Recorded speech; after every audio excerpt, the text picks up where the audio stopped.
What's up, YouTube? So before we get started with this video, on First Take, they're going to be talking about the Detroit Lions quarterback, Matthew Stafford. So let's see what they have to say about him.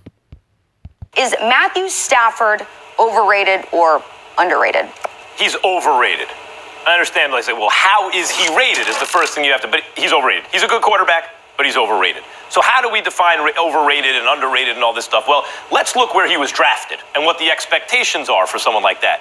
He was drafted in the first round as the first overall pick. He's the number one pick in the draft. He's played in the league now 11 seasons. And then the rest of my argument sounds very much like your read, Charlie. Like, okay, you're the number one overall pick. What have you done? Well, how many times have you won the division? 0. Okay, how many times have you won a playoff game? 0.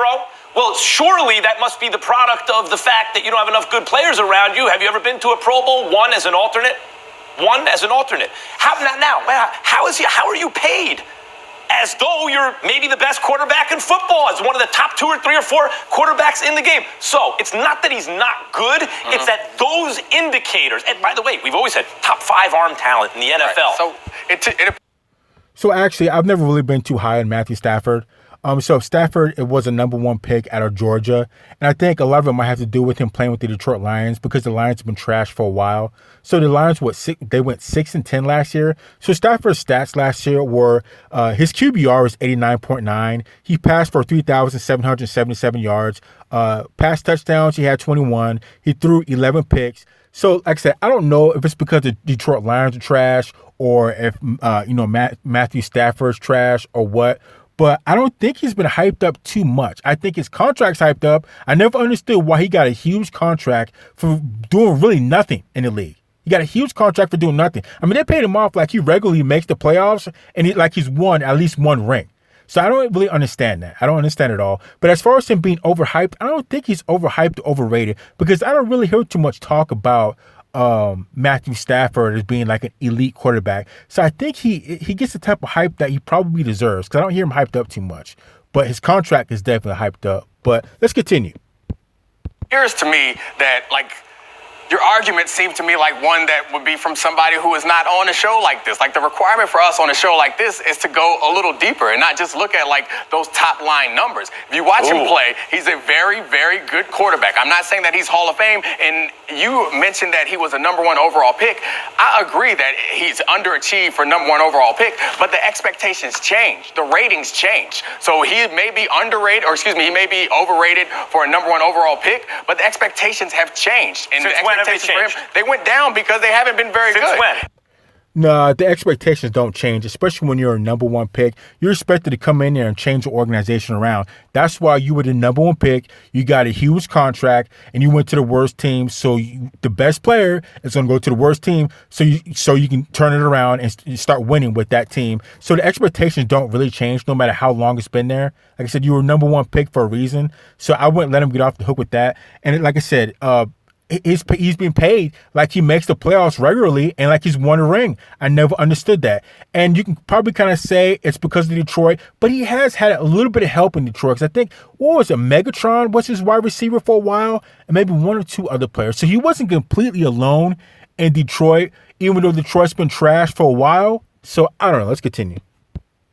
Since when have they changed? I'm not going to put an exact date on it, but the expectations have changed. I'm surprised about an argument on a show like this. Dominique, when did they change? Because he's paid as though he's the best quarterback in football. What difference does it make when it changed? The point is, you need context. And we're supposed to understand that he's been dropped into a situation that is not great. You're going to say the Lions have been a historically great franchise? They've won double-digit games. Dominique, that's the type of context. Go ahead, Will. Hey, I'm just curious, what are the expectations here? Because here's the thing, I agree with you, he's not overrated, but you're losing me on your argument. What are the expectations, to Max's point, is you got to win. Like, you got to win something, a playoff game, a division title. You got to win something. So what are the expectations here?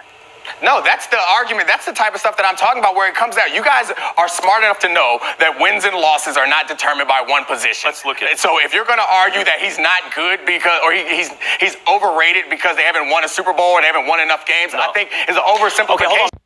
Well, it's not because, like I said, you're the number 1 pick for a reason going to the sorriest team. And like I said, if you're the quarterback, you're the number 1 pick, you're supposed to go in there and change things around. You as an individual. Of course, there's other pieces to it, but the base is pretty much starts around you, the quarterback. And if you haven't even made the playoffs, let alone go to the Super Bowl and win a Super Bowl in 11 years, and you were the number 1 pick out of Georgia, something's wrong. Something's wrong. The expectations don't change. They don't change at all. And you've really done nothing. That's why I don't understand why he's got the type of contract that he got. But you have to have the expectation. We gotta at least make the playoffs on a regular basis. At least. If you're a number 1 pick. You have to. So the expectations don't change just because you're on a trash team. If anything, they go up because you're a number 1 player. We should be winning. We should be at least going to the playoffs. We should at least have went to 1 Super Bowl, if not won 1 Super Bowl during your tenure of 11 years. So, I don't know. Let's continue.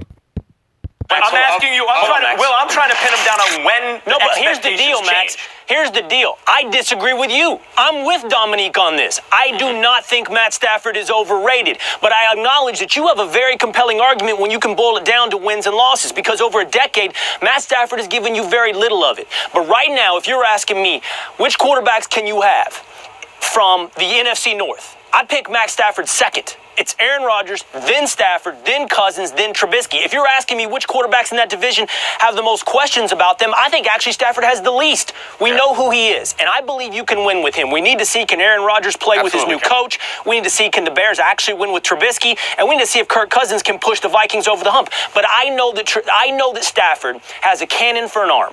I know he's going to have a 2-to-1 touchdown interception ratio, roughly, probably better than that. And I believe, here's the thing, Max.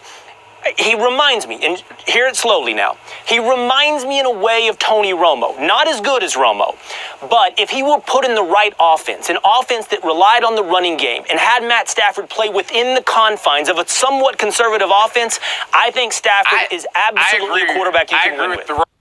I definitely agree with that Tony Romo thing. Like he's about to say, he's just like, the situation is just like Romo, except the Dallas Cowboys are better than what the Detroit Lions have been. So Tony Romo, for the longest time, couldn't even make it to the freaking playoffs. I remember what was it, almost 10 years ago? All they had to do was win 1 game to get to the playoffs, and they were like 2 yards away. All he had to do was get a touchdown. He had to run it in, and they would have been in the playoffs, and he only got 1 yard. He came up a yard short of getting a touchdown to winning the game, to making it to the playoffs. I mean, it was such a letdown. It's like, man, you got to be kidding me. You couldn't get 2 yards? You couldn't get 2 yards to get your team to the playoffs for the first time in a while? I mean, it was just embarrassing, really embarrassing. And I can kind of see the same thing with Stafford. If he maybe played with a better team, he might have had a better opportunity, but he hasn't done anything. He got a huge contract, just like what Romo did. Didn't do anything for the longest time. Got a huge contract, and I don't know. It might be a different story if he played with a different team. So, I don't know. Let's continue, though. I agree with the Romo comparison, and that's my point, is like the conversation is like he hasn't won, so he can't win. That's the point. I think he's a good enough quarterback to win with. I think there are lots of other variables that we don't take into consideration when we talk about this guy. I remember when he was up for free agency or coming up on a new contract, the conversation was like, should they pay him or shouldn't he pay him? Like, I thought that was one of the most ridiculous. That's why I feel like people think he's underrated. Both of your arguments. You're both arguing that he's a good quarterback. I agree with that. You're both arguing that you rate him properly. Okay. But now we have to look at the objective ways in which he has been rated in order to establish whether he's over or under or rated just right. You're the number 1 overall pick in the draft. You have one of the richest contracts in NFL history that was signed not that long ago. And you've been to 3 playoff games, which means you've had a team around you good. Well, maybe he led them there. Well, fine. But they were good enough to get there, and you have yet to win a single one, and you played over a decade in the league. So it seems to me that the world is rating Matthew Stafford as a better quarterback than he's actually producing. It's not that he's not good. Is Matthew Stafford a franchise quarterback? Is he a franchise quarterback? Obviously. I would say yes, he's a franchise quarterback. Then he's worthy of the number 1 overall pick, and you have to put that into the time and the frame in which he was taken. Second, the contract is a terrible way of going about ranking quarterbacks. It's when you get to the market window. It's why I believe it doesn't matter if Dak Prescott is a top 5 quarterback in the league. He's going to have to be paid that way in the short term. And then the league will continue to pay quarterbacks higher and higher. So the fact that Stafford makes $27 million a year doesn't rate him. It's not how we rate him. So how would you guys like here's to the rating. Stafford is about 12, 13, 14. He's about in that range of the league when it comes to ranking quarterbacks. Oh, wait a minute. he went from, like, when we say good, we're talking about starting quarterbacks, right? So 12, 13, 14, he's outside of the top 10. Yes. That's not like MVP level or anything like that. And it's Correct. a little bit better than a middle-of-the-pack quarterback. I agree with you, actually, Will. I think if you said, is Stafford a franchise quarterback? To me, he is just the guy who is on the right side of the line of a franchise quarterback. To me, Kirk Cousins, the answer is actually no. Matthew Stafford, the answer is yes. But that is the line between Cousins and Stafford. And yet, not only is he paid like an elite guy, not only was he drafted like a Hall of Famer, but he hasn't produced when it's mattered most. His numbers have. Exactly. So he hasn't produced, but that's where that fine line comes into play of him being an elite quarterback to being an average type quarterback. And that's where it's kind of hard to tell. If you play with a different team, would you have had a better career? Would he be making the playoffs regularly? Would he have a ring already? Or is it since because he's with the Detroit Lions and they're not so good, they've been trash for a while, that he can't really get over the hump because he's playing with the trash team?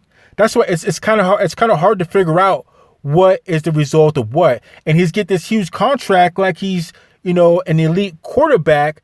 But is he an elite quarterback because he hasn't won anything? He hasn't done anything. So that's why this is this fine line of, it's kind of like Matthew Stafford. It's kind of like a wobbler. It's like, is he good or is he bad? Is he average? I don't know. He's just always on a bubble, and it's just always questionable about, Matthew Stafford. It's kind of hard to even answer. So I don't know. Let's continue.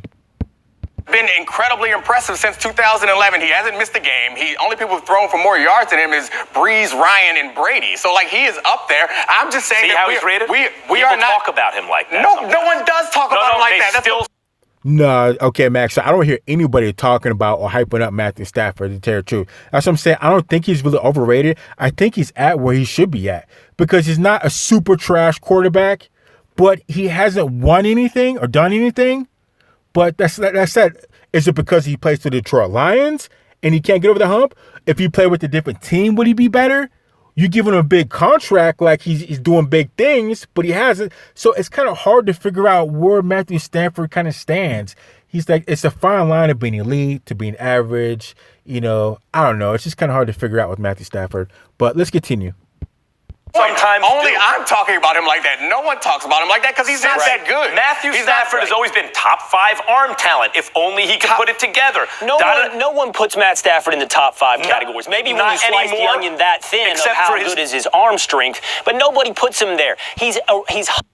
So did Max say they put him in top 10, a top 10 quarterback or top 5 quarterback in the NFL? There's no way people are doing that. There's no way people are doing that at all. Because if anything, you can go with Tom Brady, Ben Roethlisberger, Aaron Rodgers, Drew Brees. Oh, you can even go Andrew Luck. You can go Russell Wilson. I mean, there's so many other quarterbacks to go to. Who else am I forgetting? There's a number of quarterbacks out there that I'd even go Phillip Rivers. There's just a lot of quarterbacks out there that I would pick before I would even remotely go with Matthew Stafford. And I know I'm forgetting somebody else. There's a couple. I think I said 8 guys. I don't know, but let's continue. Hovering between 10 and 15, as we just said. And I truly believe this. I 100% believe you can win it all with